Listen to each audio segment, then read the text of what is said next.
Caríssimas e caríssimos amigos, hoteleiras e hoteleiros de Portugal.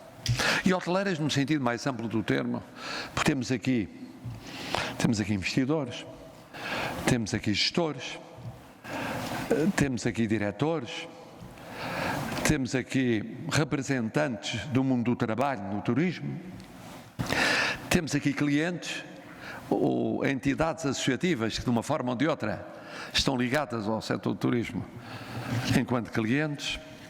Isto é um mundo do turismo, não todo, porque é enorme, mas de uma forma representativa aqui está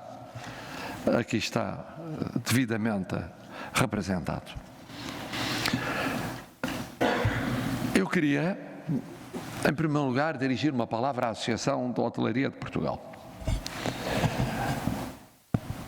110 anos são uma vida. E eu ponderei, seriamente, entregar-vos hoje o galardão correspondente à celebração dos 110 anos. Mas depois entendi que podia com isso melindrar uma ou outra entidade associativa que tem uma proximidade etária maior ou menor e que nunca teve o reconhecimento devido.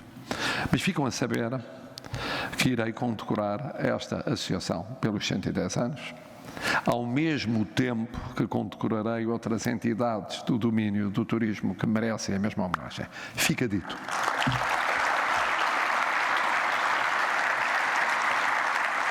Depois permita, Sr. Presidente, que lhe diga, mas isso é mais naturalmente um tributo pessoal, como lhe agradeço esta dedicação que coincidiu com um período tão difícil para o turismo e, em geral, para a economia e a sociedade portuguesa.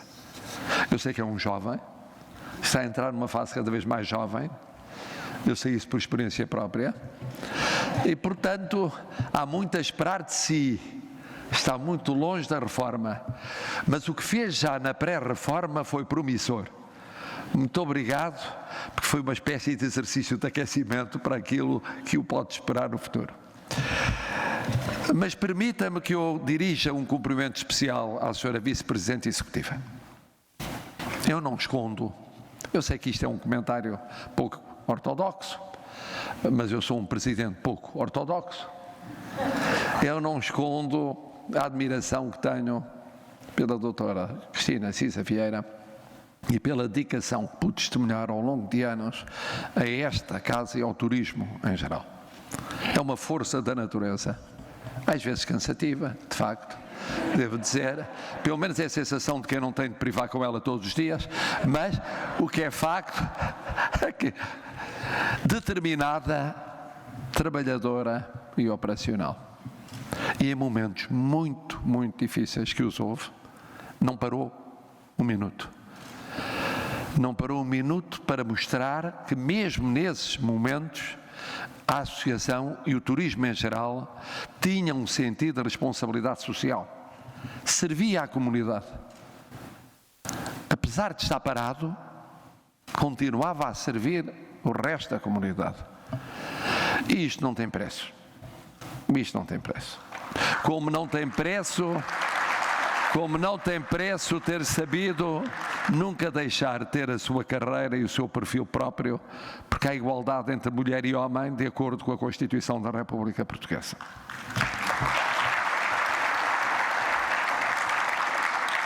E depois a homenagem a todos vós. Mas antes de ir à homenagem, eu queria recordar um facto muito simples aqui já hoje abordado, que é porque é que o turismo, e disse ainda agora a Sra. Secretária do Turismo, o turismo é o futuro, e o futuro largamente é o turismo. E de que turismo estamos a falar? Imaginemos-nos por um instante, que eu não gosto destas retrospectivas, em 2018, 2019. Já na altura, na reunião de Viana do Castelo, se pensava na mudança que o turismo teria de viver. Porque o turismo acompanha a evolução da sociedade e a mudança da economia. E o turismo dos anos 60 não é igual ao dos anos 70, 80, 90, do começo do século, ou dos anos 10 ou 20 deste século, e não pode ser igual ao turismo que nos espera nas décadas próximas. Novos desafios, novas respostas. Mas há um ponto comum. Quando ouço falar da importância do turismo, fala-se milhões, fala-se emprego, fala-se de unidades, fala-se de dormidas, fala-se de projeção em vários setores da economia do país. Mas o turismo existe porque é inerente à liberdade das pessoas. E a pandemia permitiu-nos compreender melhor isso. O confinamento permitiu-nos entender melhor isso. O turismo é uma forma de afirmação de liberdade.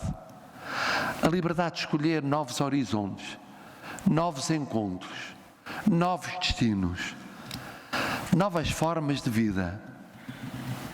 É inerente à natureza humana. Não é a única expressão dessa liberdade de circular e de viver, mas é uma das expressões. E por isso, onde há pessoas, há turismo.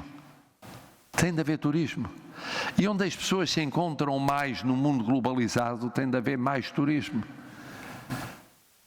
E não há nada como estarmos fechados para percebermos a importância de estarmos abertos. E por outro lado, isto é a lição para o futuro, que fica aqui enunciada e retomarei dentro de breves instantes. Já na altura se pensava como vamos dar mais saltos qualitativos no nosso turismo. O que é preciso fazer no contexto para esses saltos? E são os temas de hoje.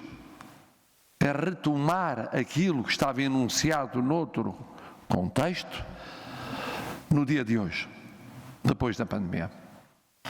E agora vou ao agradecimento. O agradecimento passa por recordar aquele tempo em que contactei quase diariamente com aquilo que foi o drama, não é de tantos de vós, é praticamente todos vós. Recordo as paragens de março, abril de 2020.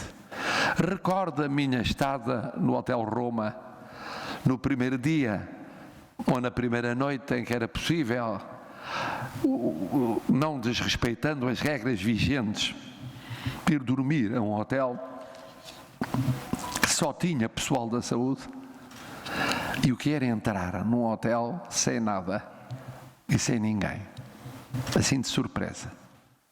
Depois recordo percursos ao longo do país, nomeadamente do continente, mas também dos Açores e da Madeira, e de repente o choque foi precisamente no dia seguinte a uma reunião do Infarmed, em meados de junho, quase no final de junho, de repente perceber-se a vaga de cancelamentos que correspondeu à especulação sobre a situação pandémica vivida no nosso país. Ultrapassando a incidência dessa vaga, ou da especulação sobre a vaga, mas que foram cancelamentos instantâneos. Eu tinha entrado na noite da reunião do Infarmed num hotel no Porto, e a perspectiva da diretora presente era uma, e no dia seguinte, quando ao acordar saí, a perspectiva era exatamente a oposta. A sensibilidade que existia então àquilo que era a notícia ou a especulação cá dentro e lá fora sobre a evolução da pandemia. E depois o verão, e aqui no Algarve em particular, percorrendo todos os municípios, e a emoção que era os avanços e recuos no Reino Unido. Vai abrir, abriu, fechou. Volta a abrir, não se sabe. Os aviões que chegavam, e a pergunta que se fazia no aeroporto Então, como vamos de aviões? Finalmente vêm, mas vêm meios vazios. Então não começam a encher, já não vêm. E isto foi assim entre junho, julho e outubro, quando terminei a digressão, já no início de novembro. Miniciclos de avanços e recuos. E depois, novamente, o que foi viver a vossa aventura no inverno 2021. Dezembro, janeiro, fevereiro, até março. E o recomeço. E as notícias do recomeço da transição da primavera para o verão.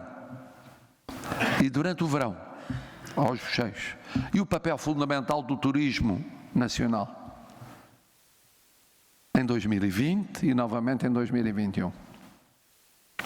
Eu só recordo isto, porque isto é passado, porque tenho de vos agradecer o terem vivido isto, terem resistido a isto e terem conseguido dar a volta a isto.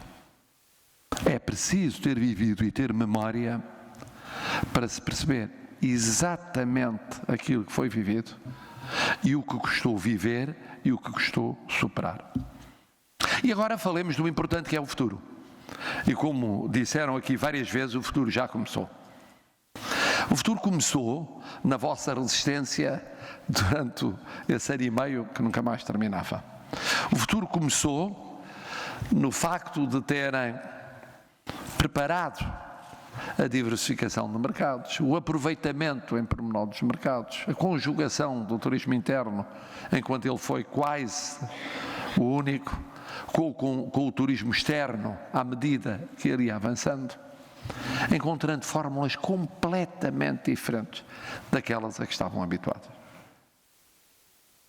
Mantendo fechadas umas unidades, abrindo outras unidades, abrindo aos poucos as unidades, indo ajustando as unidades àquilo que era necessário fazer. E depois, o problema da mão de obra. Eu lembro-me que quando, a certa altura, fui dar a primeira volta já com a atual Ministra do Trabalho, pelos sem-abrigo, a seguir à pandemia, que o que havia de novo nas ruas de Lisboa eram sem-abrigo jovens saídos do mundo do turismo. Era mais da restauração do que da hotelaria. Muitos estrangeiros, mas um ou outro português. Que, aliás, depois rapidamente recuperaram ao menos alguma ocupação pontual.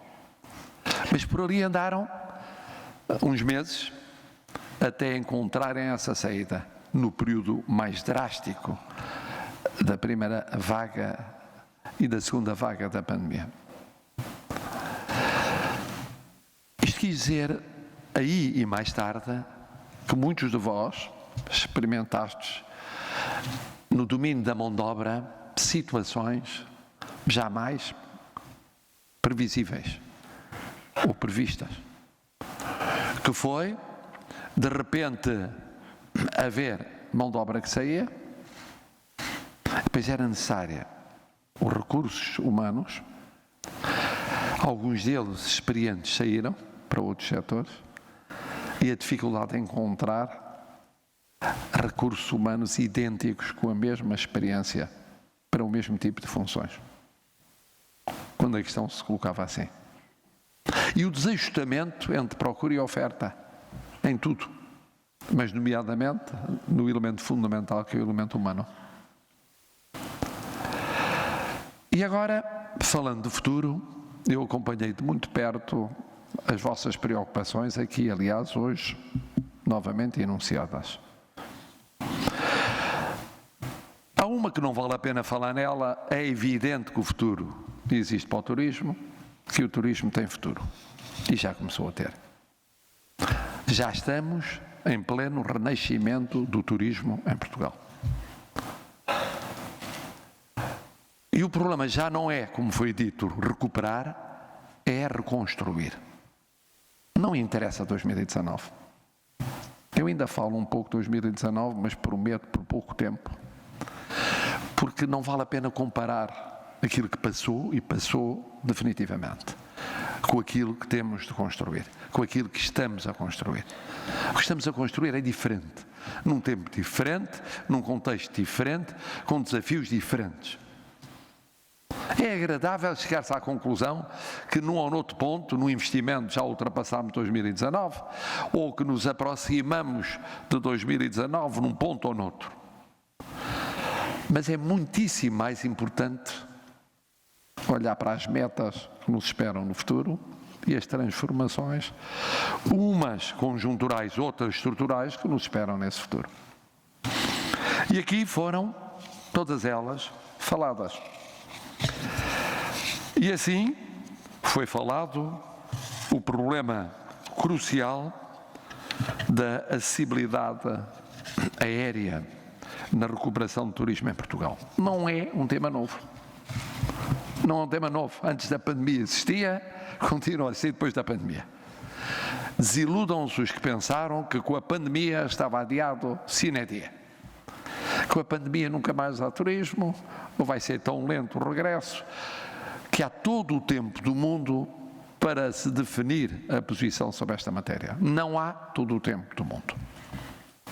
Ou melhor, se houver todo o tempo do mundo, quer dizer que se andou a perder tempo.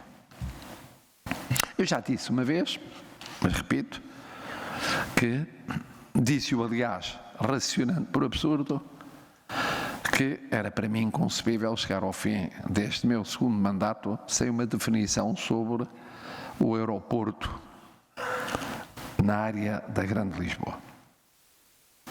Não é a única realidade em termos de infraestruturas de acesso aéreo, há muitas outras, mas eu admito que esta é uma que vos preocupa de sobremaneira.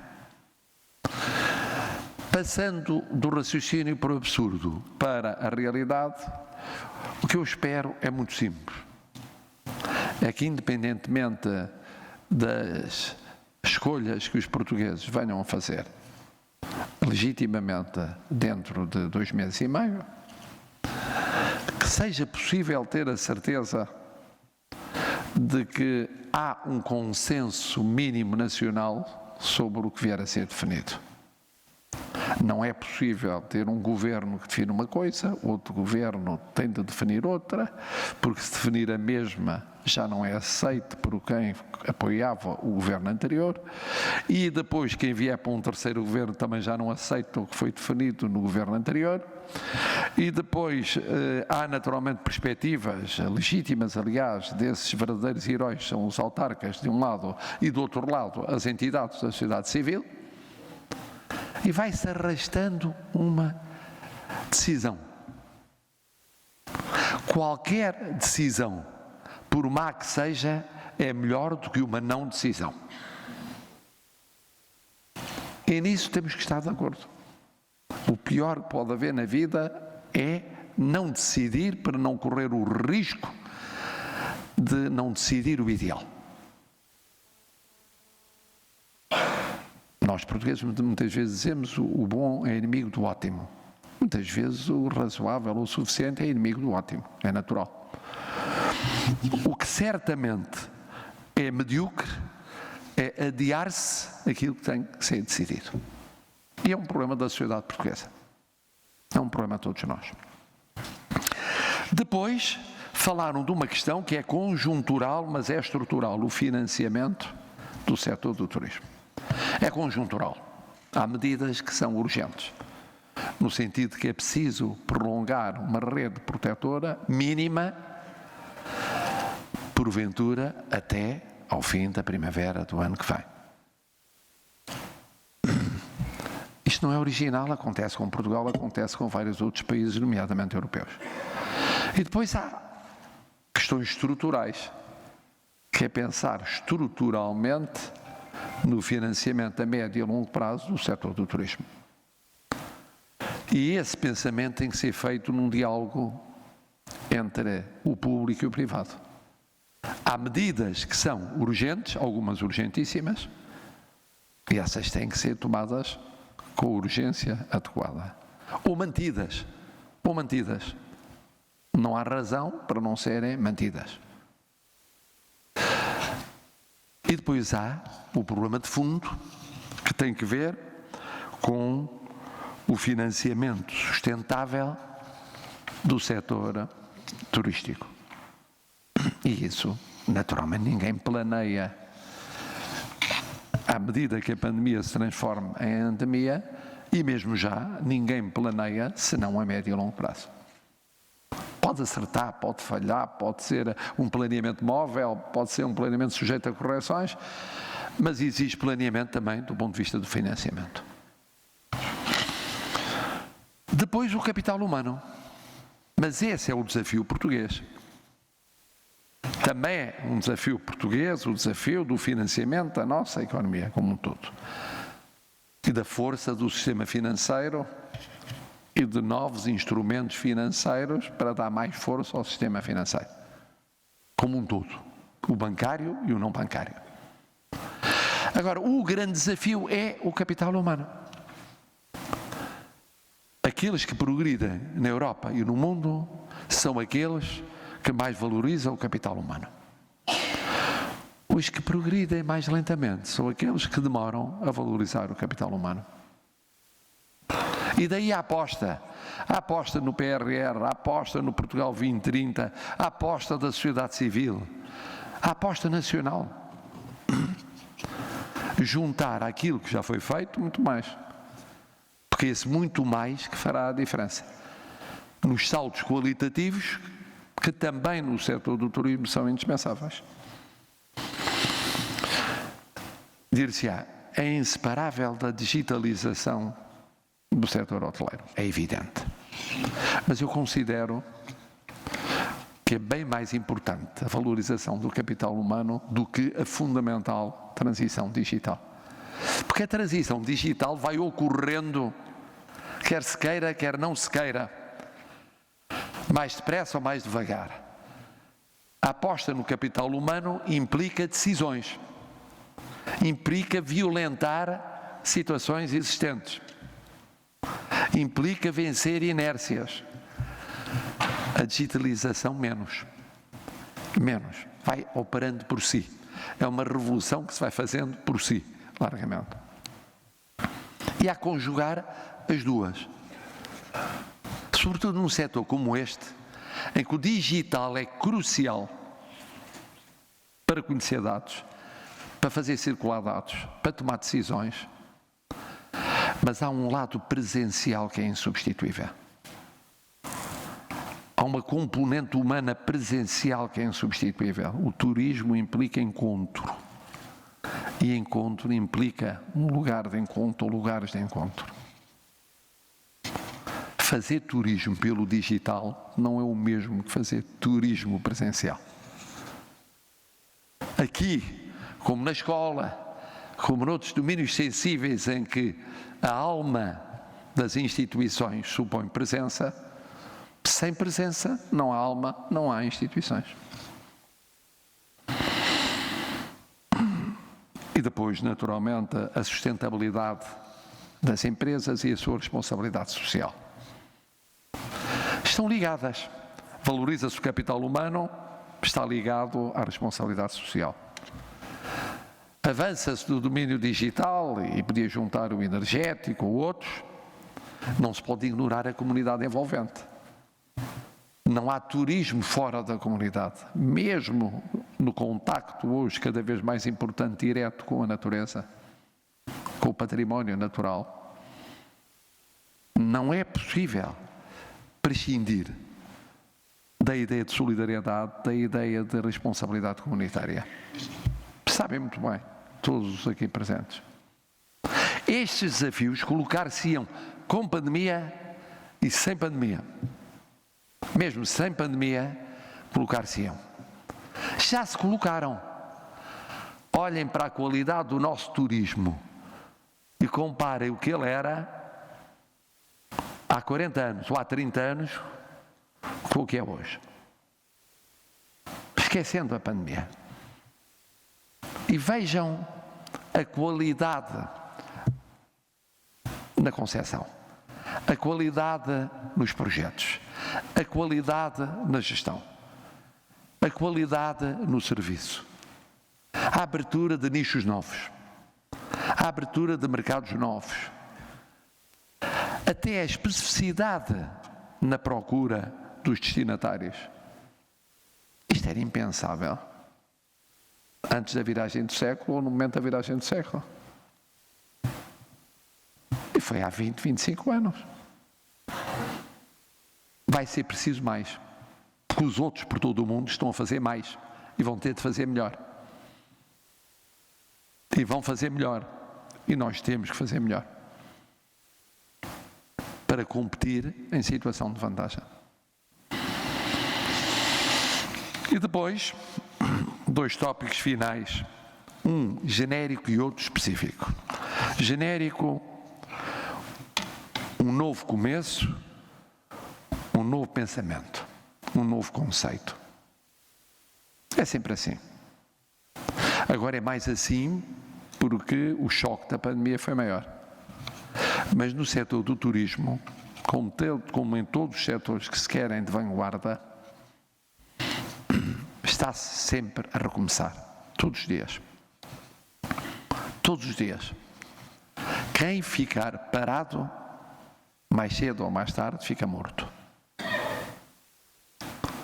Noutros tempos não ficava. Era possível empatar. Empatar no turismo é perder. Em quase tudo, aliás. Esperemos que não se aplique apenas ao empate ontem. Bom, e espero bem que não. Foi um ponto de ganho, não foram 2 pontos perdidos. Mas em setores de vanguarda como o turismo, não há empates. E, portanto, há sempre novos projetos e novos conceitos. Finalmente, o Algarve. No Algarve é tudo tão simples e, ao mesmo tempo, tão complexo. É tão simples. O turismo é fundamental para o Algarve. É tão complexo. Não chega o turismo para o Algarve. Não basta só o turismo. Porque o turismo é uma realidade transversal.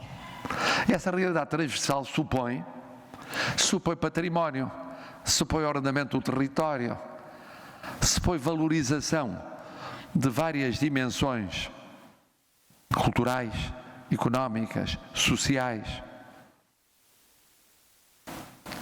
E, portanto, achar que há turismo porque há sol, há turismo porque há mar, há turismo porque há praia, há turismo porque há montanha também, há turismo pela localização, há turismo pelos acessos de várias ordem, há turismo por tradição.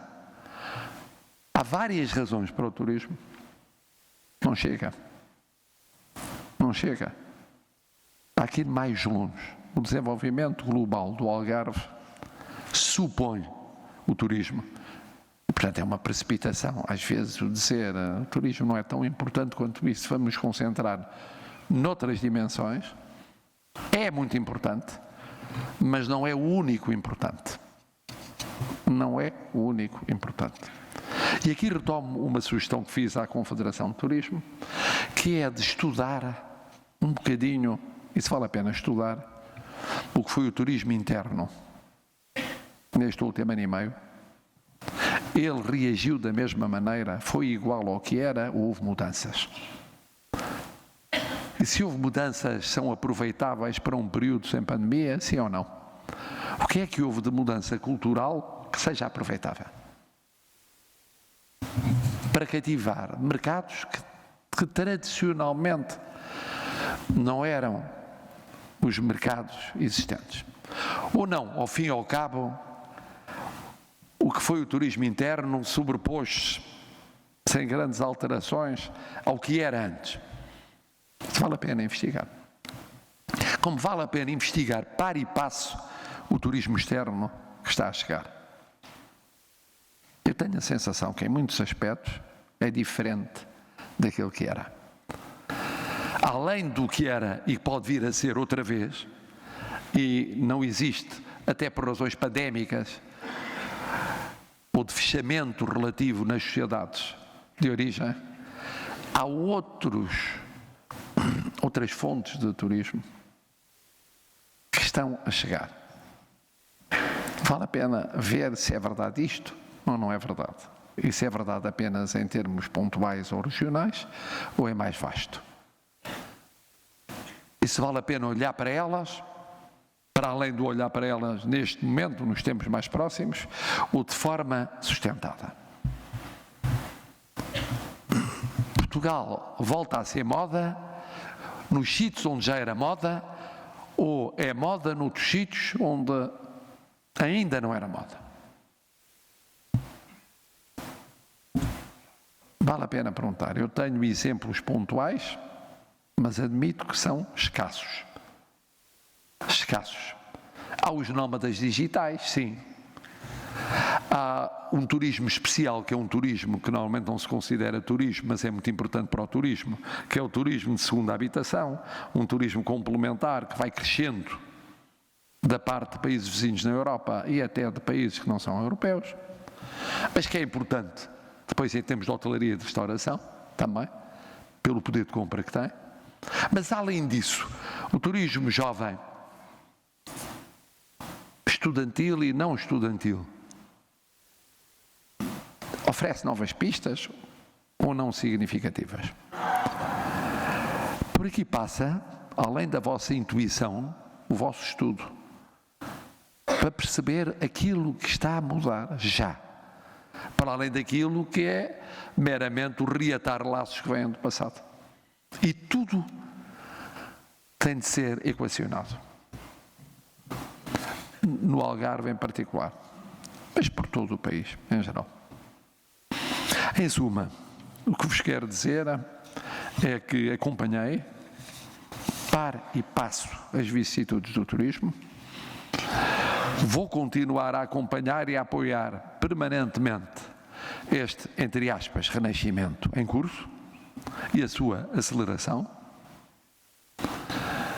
Foi decisivo o papel da sociedade civil, o tecido social e empresarial aguentou mais do que se pensava.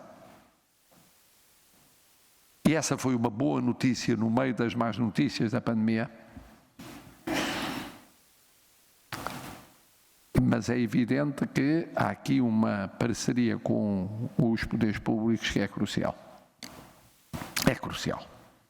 A sociedade civil fez para além do que podia, mas não pode muito mais para além daquilo que tem feito. Pode ainda alguma coisa mais, mas precisa de sentir que o contexto vai acompanhando a realidade que soube criar. E foi revigorante ver na exposição da Sra. Secretária de Estado do Turismo esse acompanhamento na formação, por exemplo, de recursos humanos, na pesquisa de mercados, no estudo daquilo que é a própria estrutura do turismo em Portugal, no presente e no futuro, a preocupação dos poderes públicos. Uma coisa é certa, é um caminho imparável. É um caminho imparável. A vossa presença aqui é um sinal disso. Não apenas por contraste com o que se vivia há um ano, mas com as expectativas que havia de presenças numa reunião deste tipo. Quer dizer que há mobilização, que há ânimo, que há dinâmica, que há força, que há projetos, que há futuro. Eu queria, em nome de todos os portugueses, agradecer-vos o futuro que estão a construir para todos nós. Muito obrigado.